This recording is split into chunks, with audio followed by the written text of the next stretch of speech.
جوړ په خیر سهار مو نیکمرغه او د چای څښلو وخت د یوه انتهایی مهمه موضوع چې په ډیره لنډه ویډیو کې غواړم له تاسو سره یې شریکه کړم هغه دا ده چې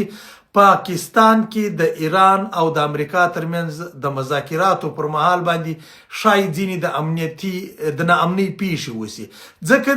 دا یادونه زه کوم ځکه زه غواړم دا خبره لا وړاندې وکړم چې د ناامنۍ ځینې پیښې شاید وشي چې همیشه پاکستان ته لوړ رتبه امریکایي چارواکي ورغلي دي یا د نړۍ د بیلابیلو هیوادونو استازي ورغلي دي نو دوی عموما ځانونه مظلوم معرفي کوي دوی عموما ځانونه ډیر کمزوري ښیي د دهشتګردي او د ترهګرۍ په وړاندې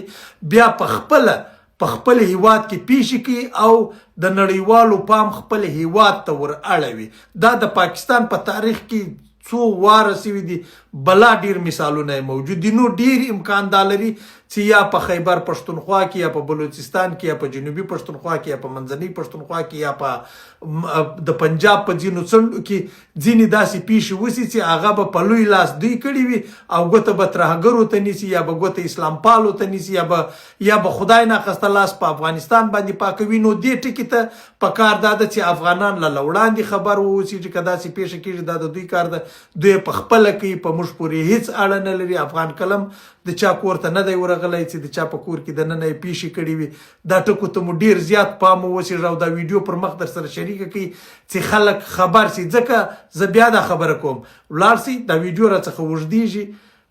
ولاړ سي د پاکستان تاریخ وګورئ بیا یې داسې پیښې کړي دي چې داسې د لویو غونډو کوربه وي پاکستان نو دوی له یوې غونډې څخه انتهایی ګټه اخیستل غواړي او بیا اوس خو داسې یو وخت دی چې پر پاکستان باندې د ټولې نړۍ سترګې دي ځکه د ایران او د امریکا د جګړې مسله ده او تر ډیره بریده پورې نړۍ څاري تر ډیره بریده پورې نړیوال مطبوعات په اسلام آباد کې دي په پاکستان کې دي د هغوی سترګې پر اسلام آباد باندې ورخلاصې دي نو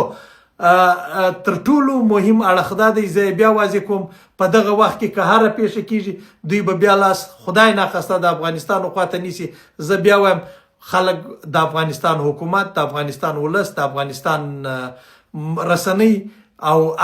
ملي څیرې باید دې ته بیداره واوسېږي چې پردۍ مرداري یا خپله مرداري چې دوی کوي پر موږ باندې راتاوان نه کړي دا د دوی وطن د دوی پوه څه مذاکرات یې پوه څه ماښام یې تېره شپه خواجه آصف هم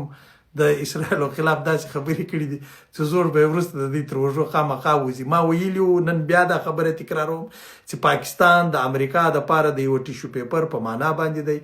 چې راوړي د ضرورت پر وخت د موټر د مخ په سیټ کېږي پلاستیک یې بند راخستی خو چې کله د استعمال کوي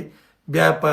ټایلټ کې فلش کوي او ځي به د دا وربم همداسې له دوی سره کېږي خو موږ باید ډېر زیات هوښیار واوسېږو چې د پردیو پیښو ښکار نسو د پردیو ستونزو ښکار نسو د پردۍ جګړې ښکار نسو او دې ته ډیر بیداره واوسېږو چې که خدای ناخسته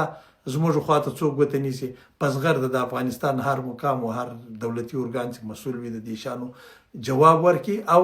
یا غبرګون وشي یا هر څه چې کېږي خو امکان ډیر لري د داسې پیښو امکانات عموما د پاکستان په تاریخ کې سوي دي ژوند خدای مو شاد آباد او بریالي لره دا یوه ډیره لنډه خبره وله تاسو سره مې شریکه کړه تاسو یې له نورو خلکو سره شریکه کړئ چې خلک خبر سي چې که پیښه کېږي هغه به د پاکستان استخبارات کوي په دغسې عموما حالاتو کې که نه دي خو امنیت ډیر زیات ټینګ نیولی ده آباد اوسئ ژوند